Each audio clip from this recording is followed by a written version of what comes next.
लोकसभा के अंदर सीधे हाथ पे उल्टे हाथ से कोई नियम नहीं बनाए, सरकार अभी भी सीधे हाथ पे बैठती है। एक छोटा सा परिवर्तन हुआ है, और परिवर्तन यह हुआ है कि जिस आदमी को आपने भेजा 15 साल की ट्रेनिंग देके,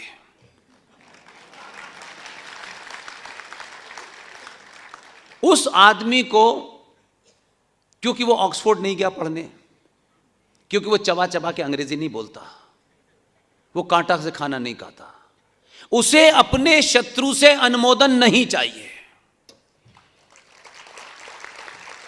जो भी उसे अपना शत्रु मानते हैं उनको उसे नहीं चाहिए। यह दुनिया में आपकी ताकत का, आपके आत्मसम्मान का पहला सीढ़ी होती है, पहली सीढ़ी। इसलिए जब उसने कहा कि नहीं, आपको मेरा दिल जीतना है, मैं आपका दिल विल नहीं जीतने आया, तो शत्रु से अनुमोदन की चिंता में वो नहीं है। शत्रु से अनुमोदन की चिंता में एक साहब शेरवानी पहनने लगे,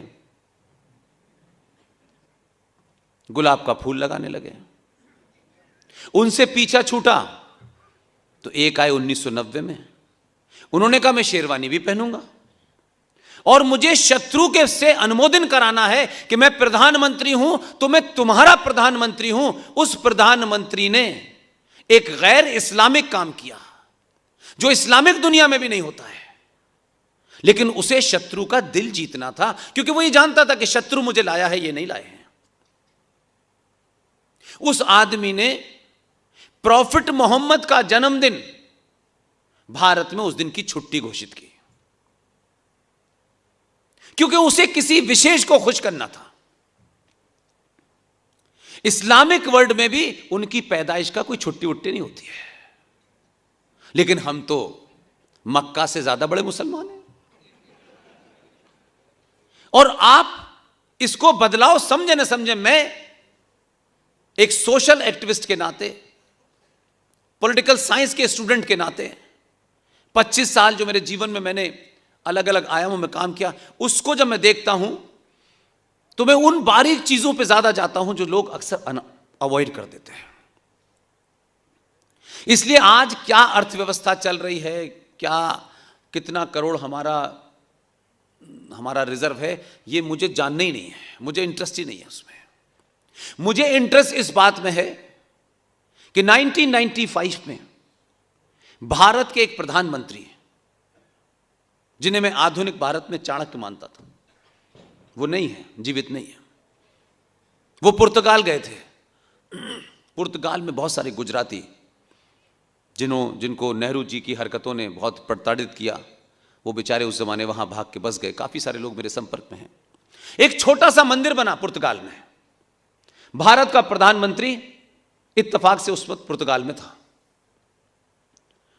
तो लोगों ने, गुजरातियों ने कहा कि भाई आप आए हैं मंदिर में, वहां का पुर्तगाल का प्रेसिडेंट भी आया हुआ था, आप इसका इनॉग्रेशन कर दीजिए। उनका जवाब सुनिए। उन्होंने कहा मैं भारत सेकुलर स्टेट का प्रधानमंत्री हूं, मैं किसी ऐसी मजहबी और धार्मिक उसमें हिस्सा नहीं ले सकता। चलिए ठीक। तो एक साहब ने मोहम्मद साहब की छुट्टी की, दूसरे को सेकुलरिज्म में उसने मंदिर का इनॉग्रेशन करने से मना कर दिया।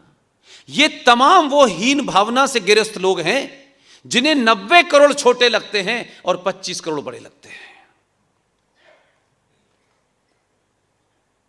अब कहते हैं लोग बदलाव क्या हुआ? तो जब आप ये उंगलियों पे गिनते हैं, अर्थव्यवस्था यहां थी, यहां पहुंच गई, ये हो गया, सड़क बन गई, हवाई जहाज, सड़क बनती हैं, टूटती हैं, हवाई जहाज चलते हैं, चली जाती हैं। यही एयर इंडिया जिसने शुरू की थी वो सरकार ने ले ली, सरकार ने 68 साल बाद फिर वापस दे दी। ये सिलसिला चलता रहेगा। मेरे लिए बदलाव इस बात का नहीं है कि आज कितने लोग जूते पहनने लगे हैं, कितने लोगों के पास लैपटॉप है, ये महत्वपूर्ण नहीं है। मेरे लिए महत्वपूर्ण है कि इस 10 साल के अंदर भारतीय समाज ने अपने होने का बोध उसे होने लगा है, अपने पूर्वजों का बोध होने लगा है, अपने संस्कृति का बोध होने लगा है, अपने आप पे उसे भरोसा होने लगा है। और यह भरोसा इस बात को जताता है कि अगर आपने, जो 5 साल में एक समय आता है, लोग कभी कभी मैंने सुना है कि जिस दिन वोट देने जाते हैं उस दिन भी अगर कोई नाराजगी हो जाती है सुबह से लेकर शाम तक, टमाटर वाले ने कहा हो कि सब 200 रुपए किलो टमाटर हैं, तो वोट देते वक्त वो 200 रुपए टमाटर का बदला इस बात से निकालते हैं कि इस पार्टी के एमपी को हराना है कि 200 रुपए टमाटर मुझे मिल रहा है, इस बात से बदला निकालते हैं। इसलिए अगर एक सोशल एक्टिविस्ट की तौर से देखें आप, तो भारत में इतना बड़ा बदलाव, अगर इतिहास भी पढ़ें आप और 47 के बाद की स्थिति देखें और 25 साल 5 लोकसभा चुनाव भी देखें, तो मैं समझता हूं कि यह बदलाव शायद अगले 100 साल तक नहीं हो सकता था। यह नहीं हो सकता था। और बदलाव क्या है? कौन गरीब है, कौन अमीर है, कौन करोड़पति है, यह नहीं है। बदलाव यह है कि आपके आदमी को, यह बात अलग है, इसे दिल से मत लगाइएगा, यह आपके लिए नहीं है, यह आपसे नहीं कहता वो ये बात, वो अंतर्राष्ट्रीय बिरादरी से कहता है, वो आपके लिए नहीं कहता। सबका साथ वो आपसे नहीं कह रहा, वो किसी और से कह रहा है, आपसे नहीं कह रहा। आप इसको लेकर सीरियस मत होइए, बिल्कुल मत होइए। उसने बिना लाग लपेट के, मैसेज देखिए, यह हमारे डिस्कोर्स का हिस्सा होना चाहिए। और यह जब होगा जब हम सत्ता और तथाकथित हिंदू संगठनों से हट के बात करेंगे, क्योंकि हम इन चीजों को दिमाग में रख के बात करते हैं। हमारी बात से नाराज हो गए तो टिकट कट जाएगा। भाड़ में गया ऐसा टिकट यार, भाड़ में गई ऐसी लोकसभा की सदस्यता। छोटे छोटे बदलाव को देखिए। शपथ ली, ये तो शपथ आप कहेंगे सभी ने ली होगी। शपथ लेने के बाद पहली बार, आप रिकॉर्ड निकाल लीजिए पिछले 70 साल का, आज तो आपके हाथ में मोबाइल है।